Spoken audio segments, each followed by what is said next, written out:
Στο σημερινό επεισόδιο λοιπόν θα σας πάω λίγο πίσω στον χρόνο, στη φετινή χρονιά συγκεκριμένα, τότε που ζούσαμε το Γολγοθά της Καραμπίνας. Ναι, ξέρω ότι θα μου πείτε τώρα τι θέλεις το θυμήθηκες αυτό, άμα κάνουμε να το ξεχάσουμε και τα λοιπά και τα λοιπά. Αλλά δεν θα με έχει σοκάνει αυτή, την έχω χεσμένη βασικά. Άλλο θέλω να πω όμως. Αλλά πρωτού ξεκινήσω στο θέμα μου, θέλω να πω ότι κράτησε περίπου 1,5 μήνα, από όσο γνωρίζουμε, από τα μέσα του Μάρτη μέχρι τις αρχές του Μάη. Εκείνη την περίοδο, όπως όλοι γνωρίζουμε, κανείς δεν μπορούσε να βγει από το σπίτι ελεύθερα, λόγω του ιού που είναι μέχρι και τώρα, με το πιέσω και αυτόν.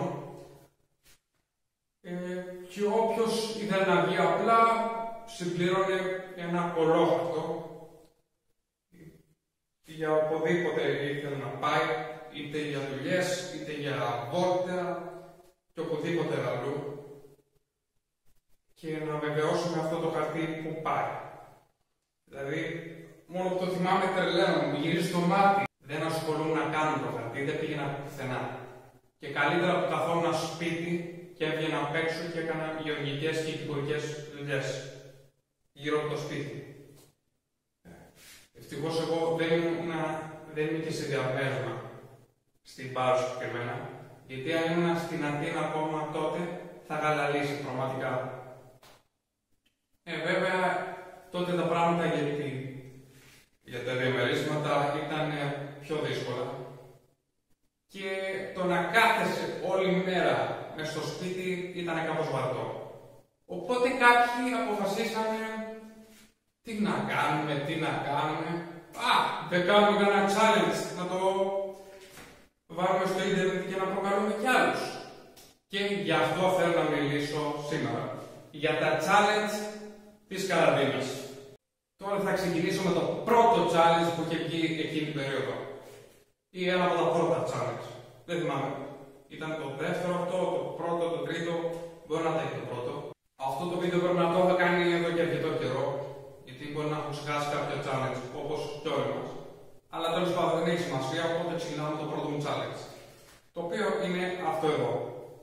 Ναι, τώρα βλέπετε μια φωτογραφία δικιά μου, που ήμουν μικρός, 4-5 χρόνων, μπορεί και μικρότερος, δεν θυμάμαι, αλλά κάπου εκεί ήμουν σίγουρα.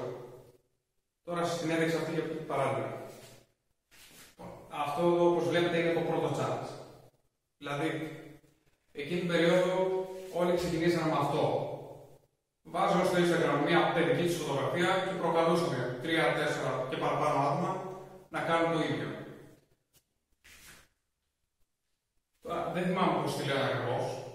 Δηλαδή όσα δεν θυμάμαι θα τους δίνω και κάποια ονόματα. Αυτό εδώ πέρα είναι το Baby Photo Challenge. Πάμε λοιπόν στο δεύτερο challenge, το οποίο έχει να κάνει με τα γελάκια που όλοι γνωρίζουμε από το ποδόσφαιρο. Εδώ λοιπόν τι γινότανε. Ένα άτομο έπαιρνε ένα χαρτί υγείας με το οποίο έκανε αγγελάκια. Προσπαθούσε να κάνει αγγελάκια. Και υπήρχε το ίδιο αποτέλεσμα πάλι, να προκαλεί κι άλλους. Αυτό το challenge το είχαν επιχειρήσει και αρκετοί διάσημοι ποδοσφαιριστές, όπως ο Ματιέ Μπαλμπουέινα του Ολυμπιακού και ένας από τους κορυφαίους ποδοσφαιριστές της γενιάς αυτής, ο Λιονέλ Μέση. Αρκετοί που προσπάθησαν να το κάνουν αυτό, όχι ποδοσφαιριστές, δεν είχαν και το καλύτερο αποτέλεσμα. Και όταν εννοώ το καλύτερο αποτέλεσμα, θα σας δείξω τώρα ένα παράδειγμα.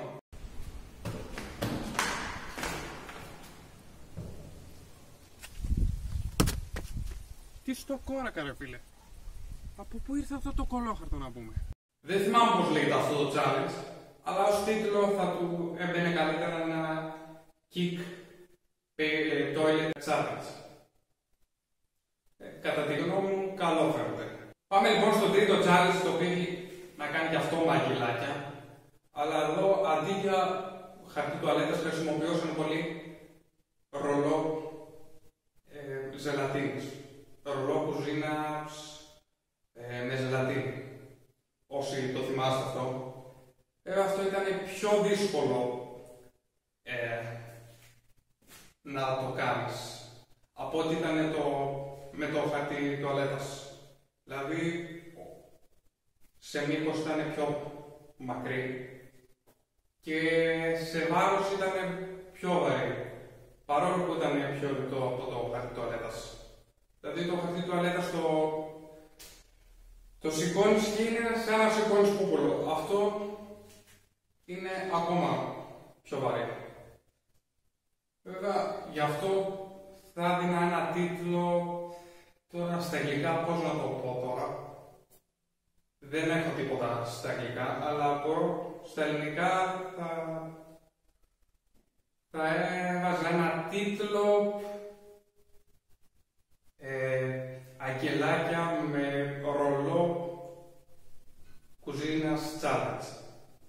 Ναι, αυτό ακούγεται κάπως παράξενο, οπότε πάω στο επόμενο challenge. Πάμε λοιπόν στο τέταρτο challenge, το οποίο έχει να κάνει με γκαλερί φωτογραφιών. Και τι εννοώ εδώ πέρα. Εδώ ένα άτομο ανέβασε στο store του κάποια λόγια στα αγγλικά.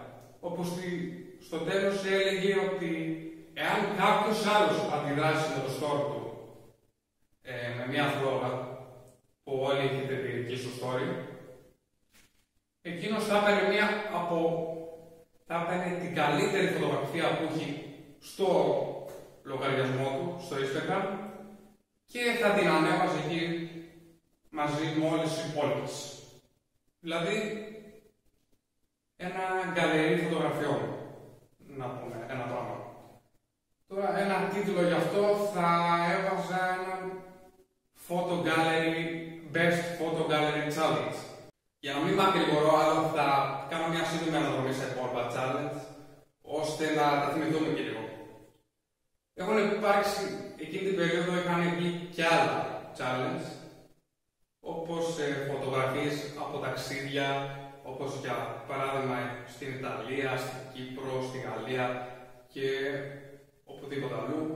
Φωτογραφίες, βασικά βιντεάκια από διασκέδαση σε κλαμπ, φωτογραφίες από στρατό, κάποιες φράσεις που είχαν βγει μια περίοδο όπου εάν 15 φράσεις που υπήρχαν μια φορά, όπου εάν αντιδρούσες στο story το άλλο που είχε μία από αυτές τις φράσεις, σου διάλεγε μία από τις 15 ώστε να την ανεβάσεις και εσύ.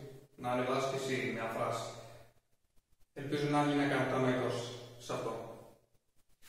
Τέλος πάντων, έχουν βγει και άλλα challenge όπως μέχρι αύριο. Τώρα τι είναι αυτό το μέχρι αύριο. Θυμάστε τότε που βγάζαμε μια χαζή φωτογραφία και την είχαμε για μια μέρα. Αυτό ακριβώς. Και έχουν βγει και πολλά άλλα είχαν βγει. Που εγώ με το ζόρι τα θυμάμαι και που όλοι τα θυμόμαστε. Αυτά είχα λοιπόν να πω, παιδιά, για το σημερινό επεισόδιο για τα challenge της καραντίνας. Ελπίζω να σας άρεσε αυτό το βίντεο, όσα τα περισσότερα challenge που θυμόμουν και πρόσθεσα εδώ πέρα. Και συγγνώμη αν έχω ξεχάσει κανένα challenge να αναφέρω, αλλά όπως σας είπα και πριν, αυτό το βίντεο πρέπει να το είχα κάνει εδώ και αρκετό καιρό. Δηλαδή λίγο μετά αφού τελειώσει η καραντίνα. Και πιστεύω συμφωνείτε όλοι με αυτό. Προτού τελειώσω όμως, θέλω να πω ότι στο επόμενο βίντεο θα κάνω ένα επεισόδιο ερώτηση απάντηση. Δηλαδή Q&A για τον τουρισμό φέτος το καλοκαίρι στην Ελλάδα. Βέβαια τώρα για αρχή όμως, όσοι έχουν κάτω από 100 ή 150 εγγεγραμμένους εκεί κοντά, είναι κάπως δύσκολο να κάνεις ένα επεισόδιο Q&A. Βέβαια όμως αρκεί να έχεις και αρκετά σχόλια για να κάνεις αυτό το βίντεο. Οπότε εάν έχω κάτω από τα σχόλια, εάν τέλος πάντων στα σχόλια έχω 10 ή πάνω από 10 σχόλια, σχετικά με ερωτήσεις για το πώς θα είναι ο τουρισμός φέτος στην Ελλάδα, θα κάνω Q&A για το συγκεκριμένο θέμα. Αλλιώς, εάν έχω κάτω από 10, θα κάνω απλά ένα σχολιασμό για το πώς θα είναι ο τουρισμός φέτος στην Ελλάδα.